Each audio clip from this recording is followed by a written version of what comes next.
झालेला आहे आणि त्यामुळे आज दावा जो आहे तो महायुतीकडून अजित पवार हे एकाच गाडीतून राजभवनाच्या दिशेने रवाना झालेले आहेत। ही सध्याची अपडेट आहे। वर्षा येथील या तीन नेत्यांची बैठक संपलेली आहे। काळजीवाहू मुख्यमंत्री एकनाथ शिंदे, देवेंद्र फडणवीस आणि अजित पवार हे एकाच गाडीतून म्हणजे एकनाथ शिंदे यांच्या गाडीतून राजभवनाच्या दिशेने रवाना झालेले आहेत। इथे हे तिन्ही नेते सत्ता स्थापनेचा दावा करणार आहेत।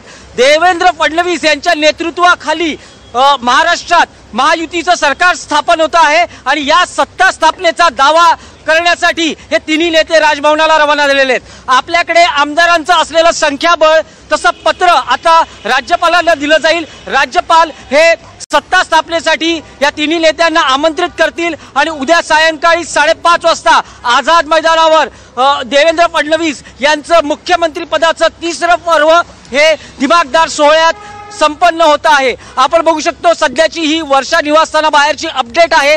तिन्ही नेते निघालेले आहेत राजभवनाच्या दिशेने सत्ता स्थापनेचा दावा करण्यासाठी। यात काळजीवाहू मुख्यमंत्री एकनाथ शिंदे यांच्या गाडीत हे तिन्ही नेते आहेत। एकनाथ शिंदे, देवेंद्र फडणवीस, अजित पवार आता थोड्याच वेळात महायुतीच्या सत्ता स्थापनेचा देवेंद्र फडणवीस दावा करतील।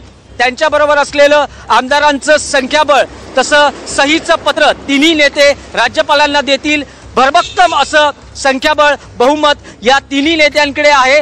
भाजप प्रणित महायुतीचं सरकार महाराष्ट्रात उद्या स्थापन होत आहे। याआधी आपण बघितलं तर आज देवेंद्र फडणवीस यांची भाजपच्या विधिमंडळ गटनेतेपदी निवड करण्यात आली आणि त्यानंतर महाराष्ट्रात खऱ्या अर्थानं सत्ता स्थापनेच्या घडामोडींना वेग आला। थोड्याच वेळात हा दावा केल्यानंतर राज्यपाल आमंत्रित करतील देवेंद्र फडणवीस यांना आणि देवेंद्र फडणवीस हे उद्या शपथ घेतील मुख्यमंत्री पदाची। त्यांच्याबरोबर उपमुख्यमंत्री पदाची शपथ घेत आहेत एकनाथ शिंदे, अजित पवार। पण अजूनही या तीन शपथांव्यतिरिक्त काही मंत्री शपथ घेणार का या बाबतीतली स्पष्टता झाली नाहीये।